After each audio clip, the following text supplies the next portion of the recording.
नमस्कार, जय हिंद साथियों। मैं दिलीप आप सभी को अचीवर्स ऑनलाइन कोचिंग में स्वागत करता हूं। दोस्तों, आज से मैं आप लोगों को झारखंड पुलिस स्पेशल हिंदी पढ़ाने वाला हूं। जी हाँ दोस्तों, आज हम लोग हिंदी व्याकरण से शुरू करेंगे। वीडियो को अंत तक जरूर देखिए। उम्मीद है आप लोगों को मेरे द्वारा जो भी पढ़ाया जाएगा आप लोग को ज़रूर पसंद आएगा दोस्तों, क्योंकि मैं पूरी ईमानदारी से आप लोग को समझाने का कोशिश करूँगा। ठीक है, तो आज का टॉपिक है ध्वनि विचार। ठीक है, ध्वनि विचार आज का टॉपिक है। उसमें वर्ण और ध्वनि को हम लोग पढ़ेंगे। ठीक है, वर्ण और ध्वनि को इसमें पढ़ेंगे। तो चलिए हम लोग ज़्यादा बात ना करते हुए शुरू करते हैं। देखते हैं वर्ण क्या होता है। आप सभी कोई जानते होंगे और नहीं भी जानते हैं तो ध्यान से देखिए। अगर थोड़ा बहुत जानते भी हैं तो उसको साइड में कर दीजिए। ठीक है, देखिए, जब हम लोग खाली प्लॉट में मकान बनाते हैं तो बहुत ही अच्छे तरीके से कम मेहनत से बनता है, और पुराना मकान को तोड़ फोड़ करके बनाते हैं तो बहुत अच्छा नहीं बन पाता है, मेहनत भी बहुत लगता है। इसी तरह से दिमाग को अभी खाली कर दीजिए, मतलब कि सोचिए कि यहाँ जो मैं बता रहा हूँ उसी पे ध्यान दीजिए, बीच में इधर उधर ध्यान मत दीजिए। आप लोग का तैयारी बहुत ही अच्छा होगा। ठीक है, चलिए शुरू करते हैं। देखिए वर्ण, वर्ण क्या होता है दोस्तों, वर्ण के बारे में देखेंगे। ठीक है, देखिए बनावट की दृष्टि से, ठीक है, बनावट की दृष्टि से वर्ण भाषा की लघुत्तम इकाई है। ठीक है, वर्ण को ध्वनि चिन्ह भी क्या कहा जाता है, क्या कहा जाता है, ध्वनि चिन्ह। जो मैं बता रहा हूँ आप लोग पेन कॉपी रख कर बैठिए और देखिए, और जहाँ पर ज़रूरत हो उसको आप लोग नोट करते जाइए। वर्ण उस मूल ध्वनि को कहते हैं जिसके खंड या टुकड़े नहीं किया जा सकता। वर्ण का खंड या टुकड़े नहीं किया जा सकता, वर्ण उस मूल ध्वनि को कहते हैं। ठीक है, जिसका खंड या टुकड़ा नहीं किया जा सकता है। जैसे हर्ष आ, हर्ष आ का हम लोग टुकड़ा कर सकते हैं, आ, हर्ष आ, इसका टुकड़ा हम लोग नहीं कर सकते हैं। जैसे देखिए क में हलंत, हलंत यानी कि आधा क, इसका टुकड़ा नहीं किया जा सकता है। क हलंत, क हलंत जोड़ अ, क बना है तो इसका टुकड़ा और नहीं किया जा सकता है। उसके बाद देखिए ख हलंत, ठीक है, उसके बाद देखिए ग हलंत, फिर प हलंत। इस तरह से मतलब कि हलंत दिया है यानी कि आधा, तो इसका हम लोग दोबारा इसका टुकड़ा नहीं कर सकते हैं। तो ये क्या कहा जाएगा, इसे हम लोग वर्ण कहेंगे। वर्ण मूल ध्वनि, मतलब उस मूल ध्वनि को कहते हैं जिसका खंड या टुकड़ा नहीं किया जा सकता है। और वर्णों के उच्चारण समूह को, वर्णों के उच्चारण समूह को वर्णमाला कहते हैं। ठीक है, हिंदी वर्णमाला देखिए कितना है, हिंदी वर्णमाला, वर्णमाला में कुल कितने वर्ण हैं, 46 वर्ण हैं। ठीक है, हिंदी वर्णमाला में कितने वर्ण हैं, कुल 46 वर्ण हैं, जिसको दो भागों में बांटा गया है। कितने भागों में, दो भागों में। एक में देखिए स्वर, स्वर, और दूसरा में क्या है, दूसरा में व्यंजन। ठीक है, व्यंजन वर्ण, व्यंजन वर्ण। ठीक है, स्वर और व्यंजन वर्ण। चलिए स्वर किसे कहते हैं, अब देखिए स्वर और व्यंजन हम लोग को पढ़ना है, तो स्वर किसे कहते हैं, स्वर वर्ण, उसको भी जानना है। स्वर किसे कहते हैं, स्वर वर्ण। स्वर उन वर्णों को कहते हैं जिसका उच्चारण स्वतः होता है। ठीक है, जिसका उच्चारण स्वतः हो जाता है। जैसे और जैसे स्वर वर्ण को, स्वर वर्णों की संख्या हिंदी में 11 है। कितना है, 11 है, 11। अब स्वर वर्ण को तीन भागों में बांटा गया है। कितने भागों में, 3 भागों में। देखिए ह्रस्वर, ह्रस्वर, उसके बाद देखिए दीर्घ स्वर, दीर्घ स्वर, संयुक्त स्वर। इस तरह से 3 भागों में बांटकर पढ़ेंगे। ठीक है, संयुक्त स्वर। ठीक, अब देखिए हर्ष स्वर में किसको किसको पढ़ेंगे। हर्ष स्वर में जैसे हर्ष अ, हर्ष अ, उसके बाद देखिए हर्ष ई, फिर हर्ष उ, उसके बाद देखिए री, री भी हर्ष स्वर में आता है, री। हर्ष आ, हर्ष ई, हर्षु, री। और दीर्घ स्वर में क्या क्या आता है देखिए, दीर्घ आ, दीर्घ ई, उसके बाद दीर्घ उ, ये दीर्घ स्वर का उदाहरण है। संयुक्त स्वर में ए, ऐ, ओ, उसके बाद देखिए औ, ये सभी दीर्घ स्वर के उदाहरण हैं। ठीक है, हर्ष स्वर कितने हैं, हर्ष स्वर कितने हैं, हर्ष आ, हर्षी, हर्षु, री। ठीक है, दीर्घ स्वर दीर्घ आ, दीर्घी, दीर्घु। संयुक्त स्वर ए, ऐ, ओ, औ। और स्वर वन टोटल कितना है, 11 है। ठीक है, इस तरह से हम लोग विस्तार से छोटी छोटी बातों को देखते हुए चलेंगे। ठीक है, चलिए आगे स्लाइड पे जाते हैं। देखिए अब हम लोग व्यंजन वर्ण देखेंगे। हर्ष स्वर देख लिए, स्वर वर्ण देख लिए, अब व्यंजन वर्ण देखिए। व्यंजन वर्ण, वर्णों को दो भागों में बांटा गया है, स्वर वर्ण और व्यंजन वर्ण। तो व्यंजन वर्ण देखिए,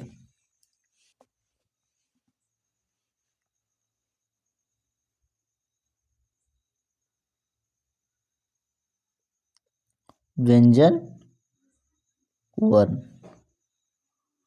व्यंजन वर्ण। ठीक है, व्यंजन वर्ण, व्यंजन वर्ण वे हैं जिनका उच्चारण स्वरों की सहायता से होता है। स्वर तो स्वतंत्र होता है, लेकिन व्यंजन वर्ण स्वर की सहायता से होता है। प्रत्येक व्यंजन के उच्चारण में अ की ध्वनि छिपी होती है। जैसे क, इसे देखिए यहाँ पर लिखते हैं क हलंत जोड़ अ, तब जाके हम लोग ये क। ठीक है, ये क को उच्चारण कर रहे हैं तो अ का उच्चारण हो रहा है, क बोल रहे हैं तो अ का उच्चारण हो रहा है ना, क।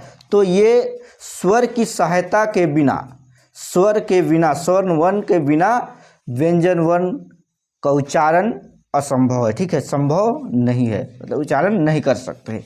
जैसे ख, ख हलंत जोड़ अ, तब जाके ख बनेगा। ठीक है, मतलब स्वर की सहायता के बिना व्यंजन वर्ण की कल्पना नहीं किया जा सकता, मतलब उसका उच्चारण हम लोग नहीं कर सकते हैं, ये कहा जा रहा है इसमें। तो व्यंजन वर्ण और स्वर वर्ण आप लोग को समझ में आ गया होगा। ठीक है, अब देखिए व्यंजन वर्णों को 3 श्रेणियां में बांटा गया है। व्यंजन वर्ण को कितने श्रेणियां में बांटा गया है, 3 श्रेणियां में बांटा गया है। देखिए कौन कौन सा वर्ण इस श्रेणी में बांटा गया है। ठीक है, पहला देखते हैं, पहला में अस्पर्श व्यंजन, अस्पर्श। दूसरा में देखिए अंतस्थ, अंतस्थ, अंतस्थ व्यंजन। उसके बाद तीसरा में देखिए, तीसरा में है ऊष्म व्यंजन। ठीक है, कौन सा व्यंजन, ऊष्म व्यंजन। ये देखिए ये 3 श्रेणी में बांटा गया है व्यंजन वर्ण को। ठीक है, व्यंजन वर्ण को 3 श्रेणियां में बांटा गया है। ठीक है, पहला अस्पर्श व्यंजन, दूसरा अंतस्थ व्यंजन, तीसरा ऊष्म व्यंजन। ठीक है, याद रखना है। अब देखिए अस्पर्श व्यंजन में क्या क्या है। ठीक है, तो चलिए देखते हैं अस्पर्श व्यंजन में क्या क्या है। अस्पर्श व्यंजन,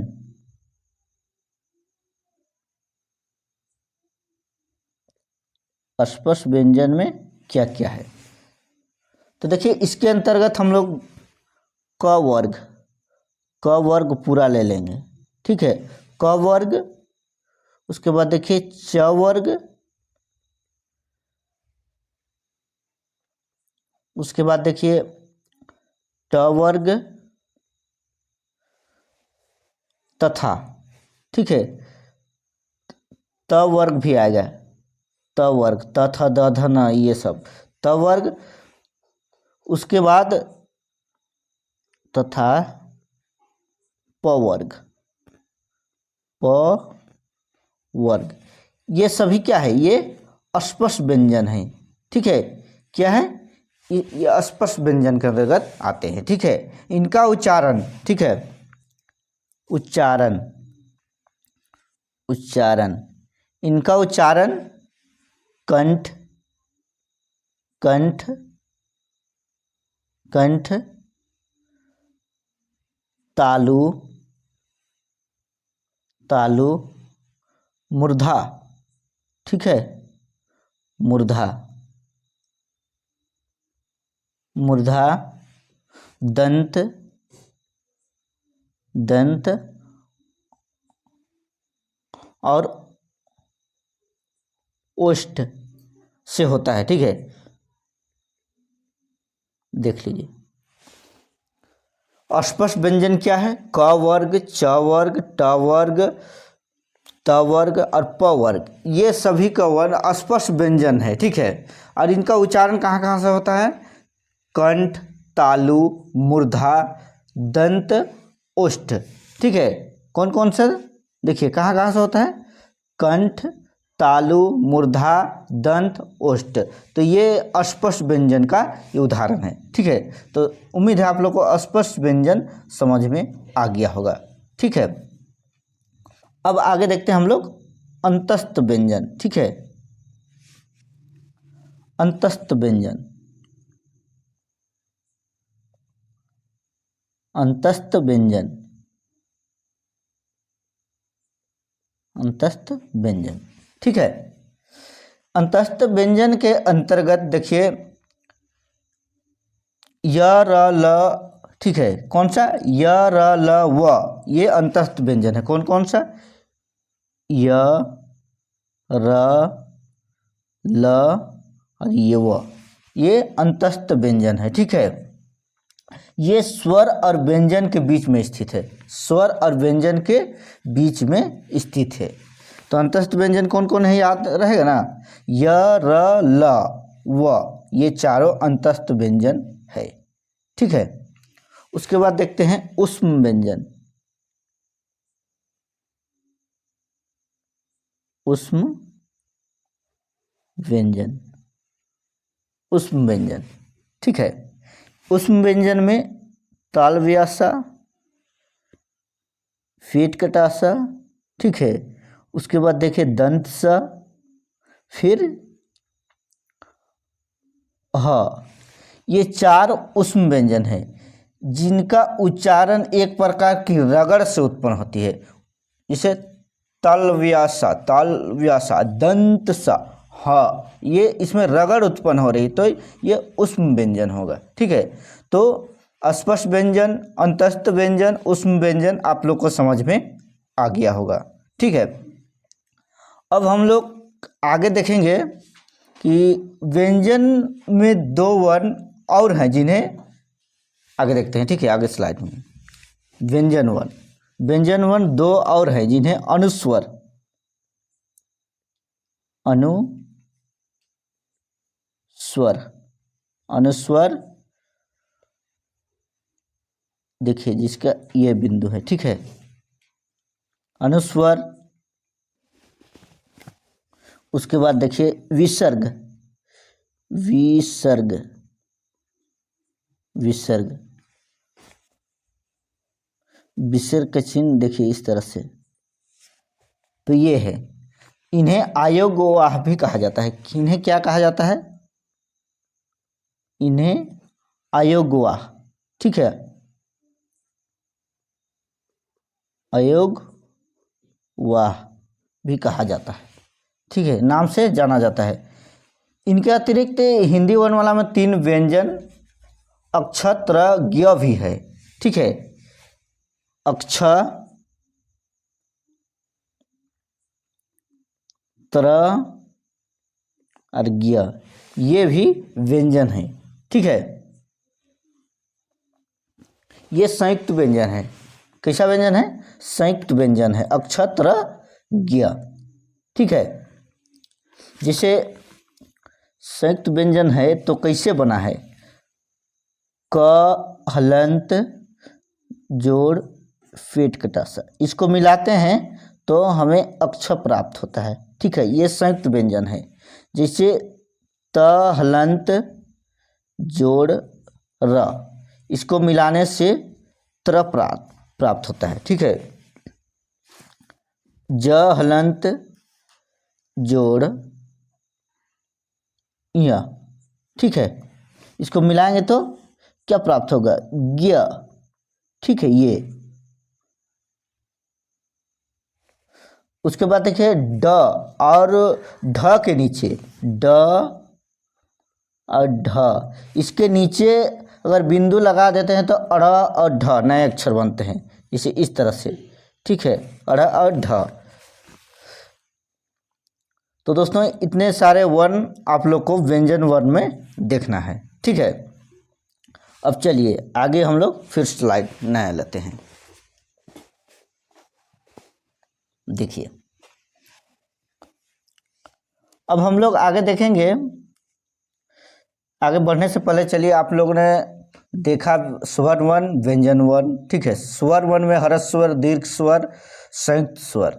उसके बाद व्यंजन वर्ण में अस्पष्ट व्यंजन, अंतस्थ व्यंजन, ऊष्म व्यंजन और अनुस्वर और विसर्ग देखा, ठीक है। उसके बाद संयुक्त व्यंजन भी आपने देखा। अब देखना है यहाँ पर कि अल्प प्राण और महाप्राण, ठीक है। बाह्य प्रयत्न के अनुसार जो संपूर्ण व्यंजनों को अल्प प्राण और महाप्राण वर्ग में बांटा गया है। अल्प प्राण किसे कहते हैं? देखिए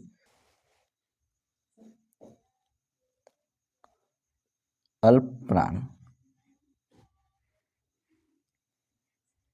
अल्प प्राण क्या होता है? दोस्तों जिन वर्णों का उच्चारण करते समय मुंह से निकलने वाली श्वास की मात्रा अल्प होती है, मतलब कम होती है, उसे अल्प प्राण कहा जाता है।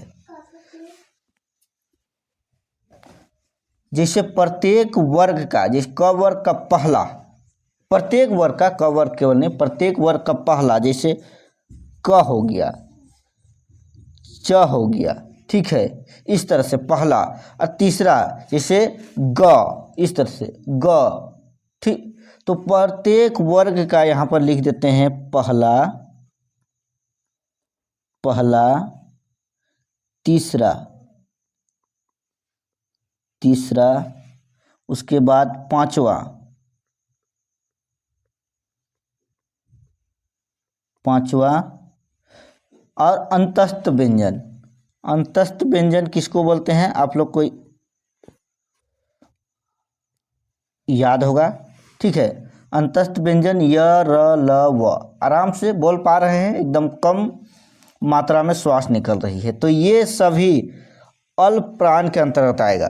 प्रत्येक वर्ग का, ठीक है, पहला, तीसरा, पांचवा और अंतस्थ व्यंजन, ये सभी अल्प प्राण कहलाएंगे, ठीक है।